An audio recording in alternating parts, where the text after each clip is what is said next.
Hello student, मैं Ashok Rajput student. आज हम बहुपद के बारे में पढ़ेंगे जिसका नाम है पॉलिनोमियल। ठीक है स्टूडेंट, तो आज हम नया प्रश्नावली स्टार्ट करने जा रहे हैं। मैंने जो प्रश्नावली 2.1 के जितने भी एग्जाम्पल थे, क्वेश्चन थे, उनको सॉल्व करवा चुका हूँ। ठीक है स्टूडेंट, तो आप लोग जाकर जो नए स्टूडेंट हैं वो पुराने वीडियो जाकर देखें जिससे उनका बेसिक क्लियर हो सके। ठीक है, तो इसके बाद क्या करेंगे कि अपन लोग आज हम प्रश्नावली 2.2 के जितने भी उदाहरण हैं उनको समझेंगे, उनको अच्छे से उनके बारे में पूरा बेसिक से जानेंगे और उसके साथ साथ उदाहरण सॉल्व करेंगे और इसके साथ साथ में जो प्रश्नावली 2.2 है उसके जितने भी क्वेश्चन है सभी को सॉल्व करेंगे। ठीक है स्टूडेंट, तो आप लोग बने रहिएगा। चलते हैं उदाहरण की ओर। ठीक है, तो चलिए आज का उदाहरण नंबर 2 है। तो ये क्या है? द्विघात बहुपद। द्विघात बहुपद एक्स स्क्वायर, एक बार पढ़ के सुना दे रहा हूं, आप लोग ध्यानपूर्वक देखिएगा। ठीक है, उदाहरण 2, द्विघात बहुपद x square plus 7x plus 10 के शून्यांक ज्ञात कीजिए। अब ये शून्यांक क्या होते हैं? मैं आप लोगों को बताया था शून्यांक होते क्या है ना। तो शून्यांक जो है, ये शून्यांक का मतलब होता है कि जो ये बहुपद दिया है, ये बहुपद दिया है, इसके कोई दो आंसर आएंगे। जैसे कि x के दो मूल आ जाएंगे, मान लो कुछ भी ले लेते हैं 2, 3। तो ये जब दोनों आएंगे, जब हम इसको सॉल्व करेंगे गुणनखंड द्वारा, तब इसके दो जो मूल बिंदु आएंगे इसी को बोलते हैं स्टूडेंट शून्यांक। ठीक है, तो मैं आप लोगों को जब इसको पूरा सॉल्व करूंगा तब लास्ट में बताऊंगा कि शून्यांक के इसे कहते हैं, कहाँ क्या है, ये सब कुछ मैं इसके बारे में बताऊंगा। ठीक है, तो आगे इसको हम एक बार पढ़ के सुना दे रहा हूँ। द्विघात बहुपद। अब द्विघात का मतलब ये होता है स्टूडेंट कि द्विघात का मतलब होता है जिसकी अधिकतम घात क्या हो, 2। तो इसकी पावर क्या है, तो वो द्विघात कहलाएगा। ये सब मैं आप लोगों को बता चुका हूँ। ठीक है, तो ये है द्विघात बहुपद x square plus 7x plus 10 के शून्यांक ज्ञात कीजिए और शून्यांकों तथा गुणांकों के बीच के संबंध की सत्यता की जांच कीजिए। हमको इनके शून्यांक ज्ञात करना है, शून्यांक के साथ साथ में उसकी शून्यांकों की गुणांक तथा योगफल का सत्यता की जांच करना है। तो हम कैसे करेंगे, इस सभी में आप लोगों को विधिवत तरीके से बताऊंगा। आप लोग ध्यानपूर्वक देखना। चलिए उदाहरण को सॉल्व करते हैं।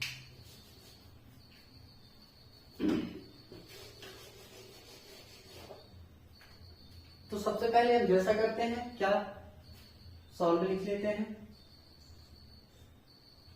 इसके बाद दिया है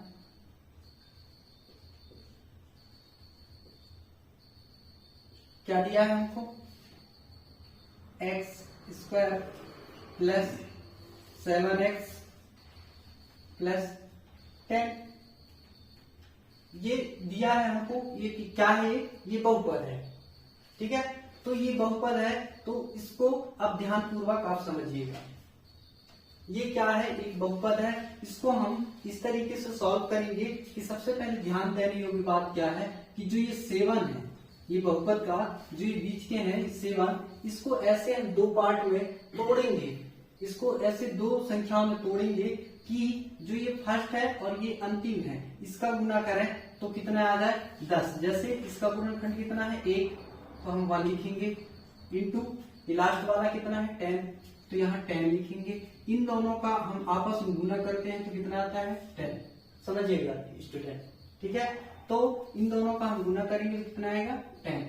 ठीक है, इसके बाद जो ये 7 है इसको दो पार्ट में डिवाइड करना है, ऐसे दो संख्या में तोड़ना है कि जोड़े और घटाएं तो 7 आ जाए और गुना करें तो कितना आ जाए, 10 आ जाए। मतलब कहने का मतलब मेरे क्या है कि 7 को हम ऐसी दो संख्याओं में इसको तोड़ना है कि जोड़े घटाएं तो 7 आए और गुना करें तो कितना आ जाए, गुना करें तो 10 आ जाए। ठीक है, तो ये जो 7 है इसको प्लस ये माइनस करें तो कितना आना चाहिए, 7 ही आना चाहिए। और साथ साथ में इसका गुना करें तो कितना आना चाहिए, 10 आना चाहिए। ठीक है, या फिर समझ में आया है तो ऐसे लिख देते हैं कि जो ये फर्स्ट वाला है और ये अंतिम वाला है, इसका हमको क्या करना है, गुना करना है। तो 10 है तो 10 का 10 इंटू 1 मतलब 10 एकम 10। ठीक है, इसके बाद 7 को हमें से 2 पार्ट में डिवाइड करना है कि जोड़ें या घटाएं, तो कितना आना चाहिए, 7 ही आना चाहिए। और गुना करें तो कितना आना चाहिए, 10 आना चाहिए। ठीक है स्टूडेंट, तो ऐसा करना है। तो अब चलिए हम देखते हैं। ठीक है, तो हम 10 किस तरीके से लिख सकते हैं, 10 को किस किस तरीके से लिख सकते हैं, इसको समझिए। सबसे ज्यादा इंपॉर्टेंट ये है कि हम जो 10 है इसको कितने प्रकार से लिख सकते हैं, इसके कितने गुणनखंड हो सकते हैं। तो एक तो लिख सकते हैं क्या, 10 एकम 10। दूसरे क्या लिख सकते हैं, 5 एकम 5, 5 दूनी 10। ठीक है, तो ये 2 ही तरीके से हम 10 को लिख सकते हैं। ठीक है, तो इससे क्या सिद्ध हो रहा है कि हम अगर 10 और 1 को अगर जोड़ेंगे तो कितना होगा, 11, और हमको 11 नहीं चाहिए। ठीक है, और अगर हम 10 में से 1 घटाएंगे तो 9 आ रहा है, तो हमको 9 भी नहीं चाहिए। हमको क्या चाहिए, हमको चाहिए क्या, 7। तो हमको 7 चाहिए। तो इसमें स्पष्ट दिख रहा है कि 5 दूनी कितना होगा, 10 होगा, और इसमें 5 में 2 जोड़ देंगे तो कितना हो जाएगा, 7 हो जाएगा। ठीक है, तो ये हुआ सब। ठीक है, तो इसमें आपको मेन ध्यान क्या रखना है कि जो फर्स्ट वाला है और अंतिम वाला है उसका आपको क्या करना है, मल्टीप्लीकेशन करना है। और ये जो बीच वाला है 7x, इसको 2 पार्ट में डिवाइड करना है कि हम उसको जोड़ें घटाएं तो ये 7 ही आ जाए, और उसका मल्टीप्लीकेशन करें तो 10 आ जाए। ये करना है, मेन पोजीशन इसका यही है। ठीक है, तो चलिए इसको आगे बढ़ते हैं। तो अब हम इसको कैसे लिख सकते हैं,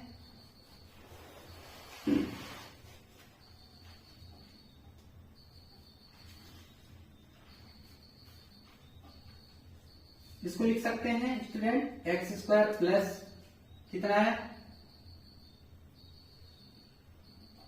2x प्लस 5x प्लस 10।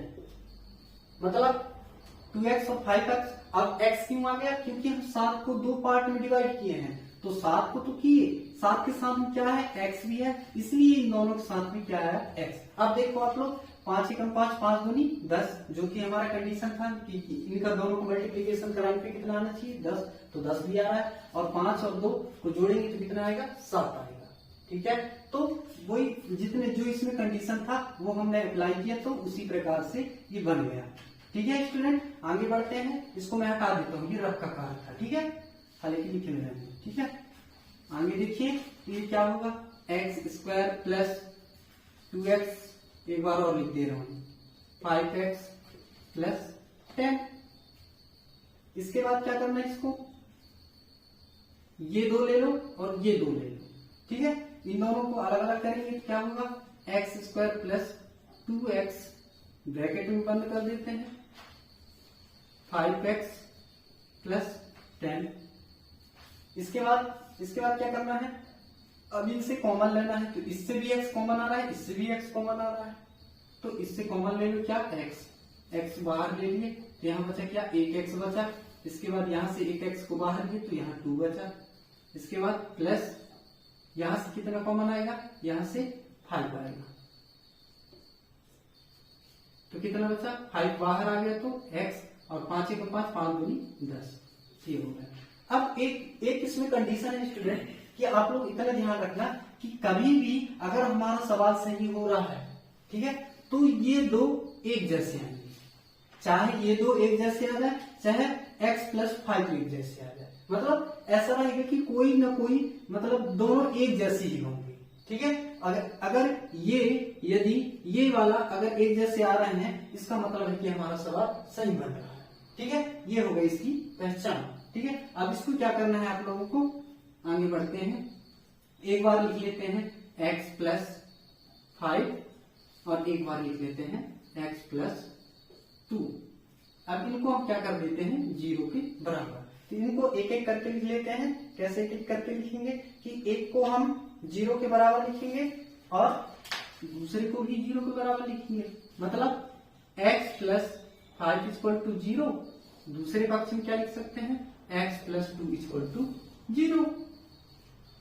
इसके बाद और आगे क्या कर सकते हैं, इसको x इक्वल टू -5, और x इक्वल टू -2। ये आ गए दो हमारे शून्य। ये हो गए क्या, दो शून्य।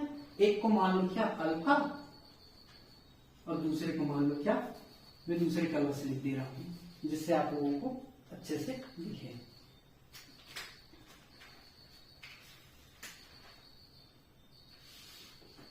x इक्वल टू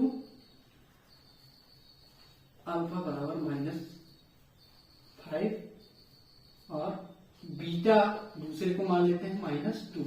ये हो गए अल्फा और बीटा। तो ये दोनों हमारे क्या है, शून्यांक है। ठीक है, समझ में आया? क्या पूछा था, द्विघात बहुपद के x² + 7x + 10 के शून्यांक ज्ञात कीजिए। तो हमने क्या ज्ञात कर लिया, ये शून्यांक। तो ये है हमारी क्या, शून्यांक। शून्यांक दो शून्यांक आ गए। ठीक है, अब इसको हम आगे सॉल्व करते हैं। अब हमको क्या ज्ञात करना है स्टूडेंट, हमको ज्ञात करना है कि इसकी सत्यता की जांच करना है। ठीक है स्टूडेंट, तो चलिए इसकी सत्यता की जांच करते हैं। हमने शून्यांक विधिवत तरीके से ज्ञात कर लिए हैं। मैं एक बार और लास्ट में आप लोग बता दूंगा, आप लोग ध्यानपूर्वक देखिएगा। ठीक है, तो इसके बाद हम इसकी सत्यता की जांच करते हैं।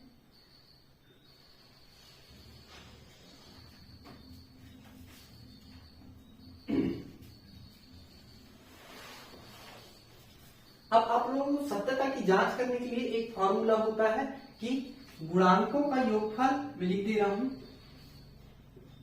गुणांकों का योगफल बराबर alpha plus beta equal to -b/a। ये एक फॉर्मूला है। दूसरा,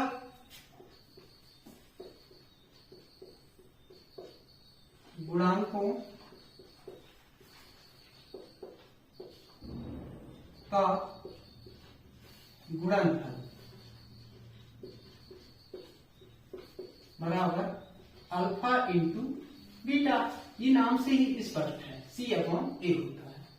भाई गुणांक योगफल बोला, योगफल का मतलब क्या होता है, योग का मतलब जोड़ना, मतलब alpha plus beta equal to -b/a। गुणांकों का गुणनफल मतलब alpha into beta equal to C/A। ये है, ठीक है। तो ये है आप लोगों को क्या सूत्र। ठीक है, तो इसको नोट कर लेना। ठीक है, इंपॉर्टेंट है। इसी का उपयोग करके हम इसकी सत्यता की जांच करेंगे। ठीक है स्टूडेंट, तो इसकी सत्यता की जांच अब करते हैं अपन लोग। तो इसकी सत्यता की जांच करने के लिए क्या करना पड़ेगा, इसकी सत्यता की जांच करते हैं। चलिए, तो यहां लिख दे रहा हूं मैं जांच।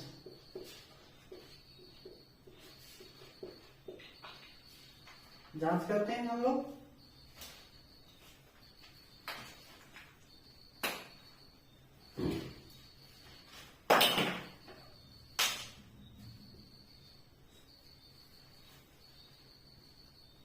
जांच करने के लिए क्या करना पड़ेगा, हम जानते हैं कि हमको दिया क्या है, x² + 7x + 10।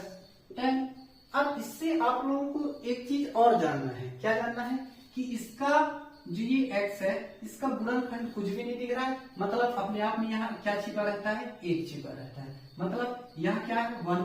तो यहाँ से a का मान निकालो, तो a बराबर कितना होगा, 1।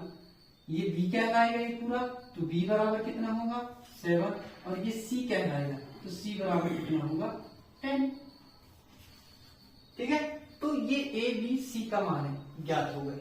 अब आप लोग सोच रहे होंगे कि इसका अप्लाई कैसे करेंगे, जांच कैसे करेंगे। तो मैं बता रहा हूं कि इसका जांच कैसे करना है। तो हम जानते हैं कि हमको क्या दिया है, योगफल में क्या दिया है, alpha plus beta equal to -b/a।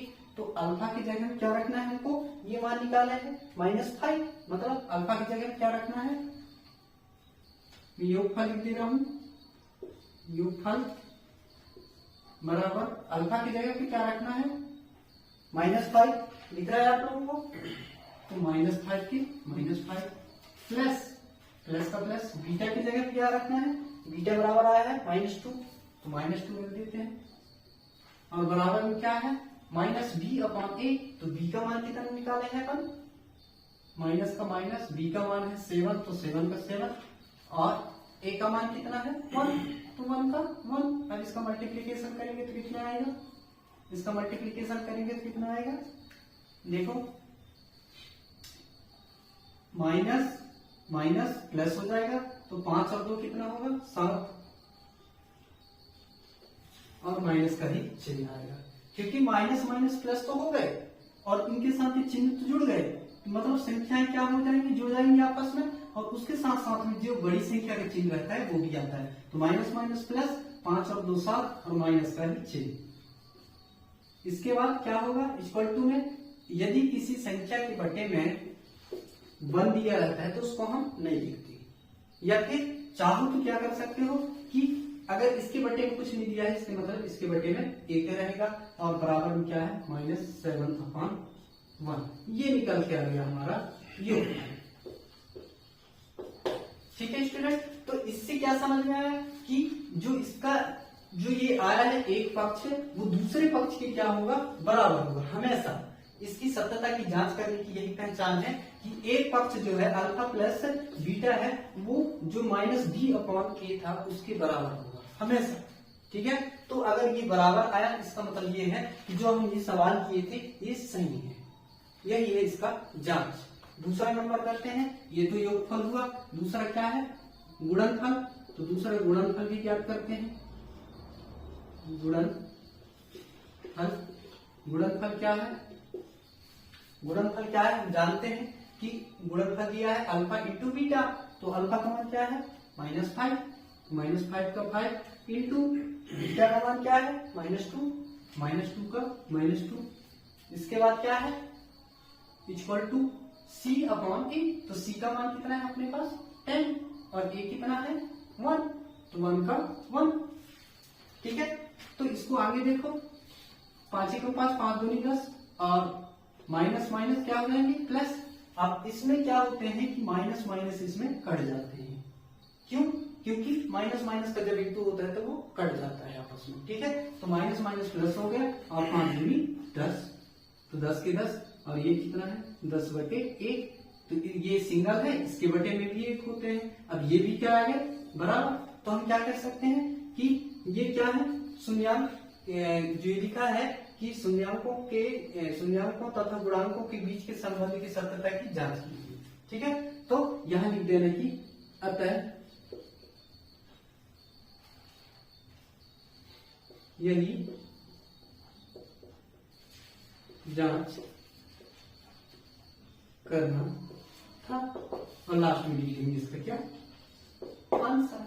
तो ये हो गया, दोनों क्या हो गए आंसर। ये भी बराबर है, हमेशा क्या होगा स्टूडेंट कि अगर एक पक्ष अगर जितना आएगा दूसरे पक्ष भी उतना ही आएगा, ये है इसकी सत्यता की जांच। यदि ये पक्ष अलग है ये पक्ष अलग है, इसका मतलब है कि आंसर गलत है, इधर ही गलत हो जाएगा, जो इसके शून्यांक है वही गलत हो जाएगा। ठीक है, तो मैं एक बार और समझा देता हूँ आप लोगों को, अच्छे से इसको समझा देता हूँ कैसे कि क्या लिखा है। उदाहरण नंबर दूसरा, द्विघात बहुपद x² + 7x + 10 के शून्यांक ज्ञात कीजिए और शून्यांकों तथा गुणांकों के बीच के संबंध की सत्यता की जांच कीजिए। ठीक है, सबसे पहले हमको शून्यांक ज्ञात करना है, शून्यांक होते क्या है, इसके बाद उसकी सत्यता की जांच करना है कि मतलब वास्तव में जो ये क्वेश्चन हम सॉल्व किए हैं ये सही है कि नहीं है। ठीक है, तो इसको सॉल्व किए हैं वो सही है कि नहीं, इसकी ज्ञात करने के लिए पहले हमको शून्यांक ज्ञात करना पड़ेगा। तो हम सबसे पहले क्या लिखेंगे, दिया है, क्या दिया है हमको x² + 7x + 10 ये दिया है हमको। ठीक है, तो ये जो दिया है इसको क्या करना है कि जो ये फर्स्ट वाला है इसको सेकंड वाले अंतिम वाले से गुना कराएंगे। तो गुना कराए तो कितना आया था कि फर्स्ट और अंतिम को गुना कराए तो 10 आया, और इसको जोड़े और यह घटाएं, जोड़े या घटाएं तो कितना आना चाहिए 7 ही आना चाहिए।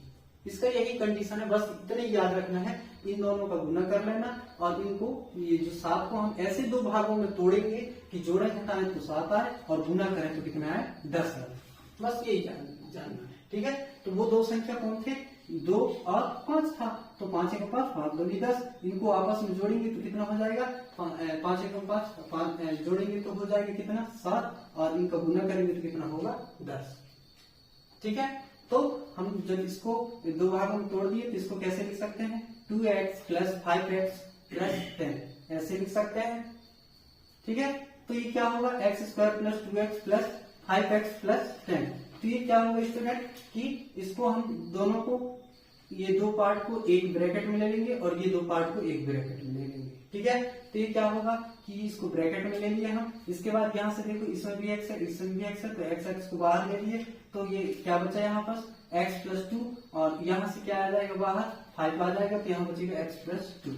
x प्लस 2 को एक बार लिख लेंगे और x प्लस 2 को एक बार लिख लेंगे। इसके बाद क्या होगा x प्लस 5 बराबर 0 ले लेंगे, x प्लस 2 बराबर 0 ले लेंगे। इसके बाद x के दो मान आ जाएंगे, इनको एक को अल्फा मान लेना है, दूसरे को बीटा मान लेना है, ठीक है। इसके बाद हम क्या करेंगे, इसकी सत्यता की जांच करेंगे। तो सत्यता की जांच करने के लिए मैं आप लोगों को फॉर्मूला बताया हूँ कि क्या है, गुणांकों का योगफल alpha plus beta equal to minus B upon A, और दूसरा है गुणांकों का गुणनफल। गुणनफल से स्पष्ट है कि गुणनफल मतलब उसका गुना होगा अल्फा इंटू बीटा बराबर सी अपॉन ए।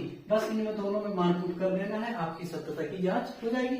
मान कैसे पुट करना है, अल्फा प्लस बीटा का मान हम यहाँ निकाल लिए हैं, और जो ये बी अपॉन ए है, सी अपॉन ए है, इसका मान यहाँ निकाल लिए हैं, ये निकाल दिया हूँ। इन मानों को पुट कर देंगे, आंसर आ जाएगा, ठीक है स्टूडेंट। तो मेरे ख्याल से आप लोगों को समझ में आया होगा। चलिए मैं आप लोगों को उदाहरण नंबर तीसरे की ओर ले चलता हूँ। चलिए स्टूडेंट हम एग्जाम्पल नंबर तीसरा देखते हैं। एग्जाम्पल जो तीसरा है, हम दूसरा कंप्लीट कर चुके हैं, आप लोग समझ में आया होगा मेरे ख्याल से।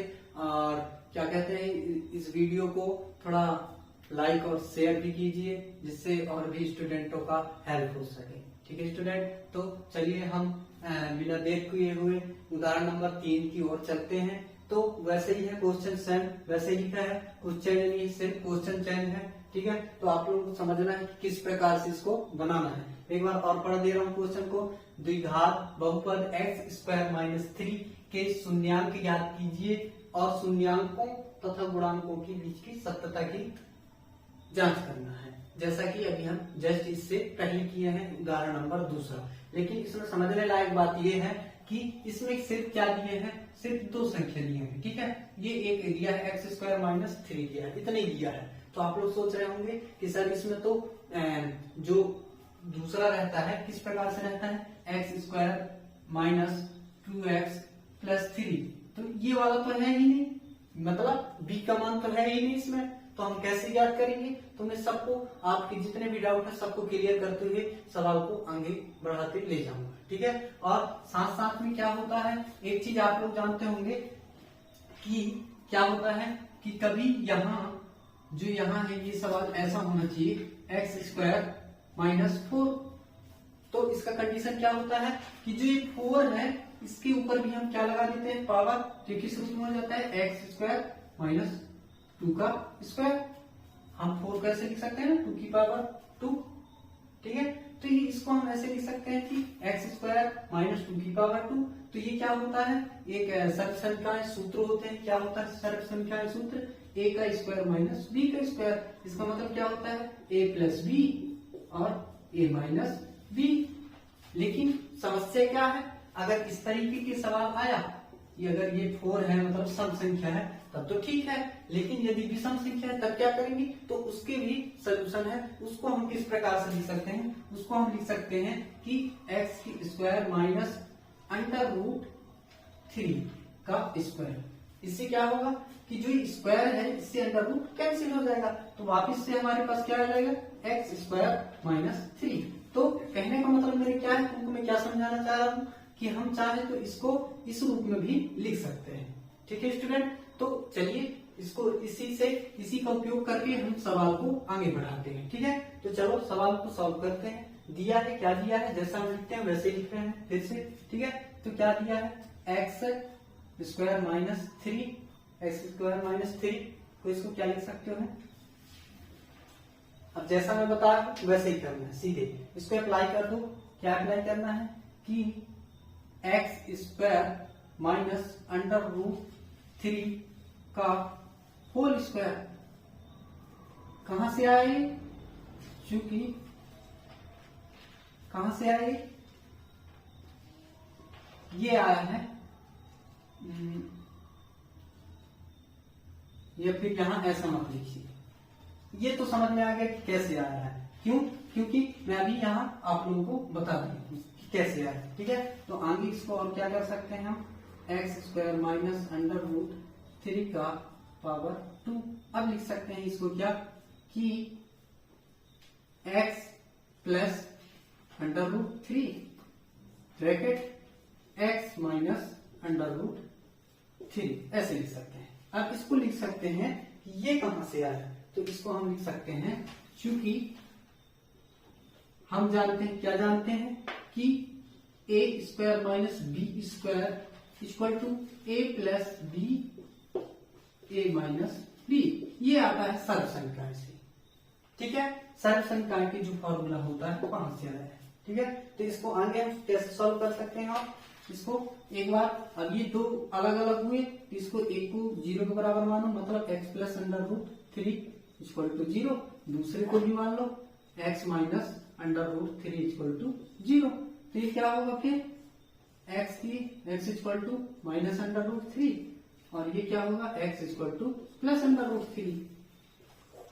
ये आ गए दो शून्यांक, ये दो शून्यांक आ गए। अब इन दो शून्याङ्कों को क्या मानना है, एक को मान लेना है अल्फा बराबर माइनस अंडर रूट 3, दूसरे को मानना है बीटा बराबर अंडर रूट 3। ये हो गए दो हमारे शून्याङ्क। इन दोनों शून्याङ्कों का उपयोग करके हम जो इसकी शून्याङ्कों के संबंध में सत्यता की जांच करने हैं, वो जो जांच कर रहे हैं वो सत्यता की हम जांच करेंगे, ठीक है स्टूडेंट। तो चलिए इसकी सत्यता की जांच करते हैं। अब इसकी सत्यता की जांच कैसे करना है मैं आप लोगों को बता चुका हूं, फिर भी मैं एक बार और अच्छे से समझिए, ठीक है। एक बार और समझिए इसको।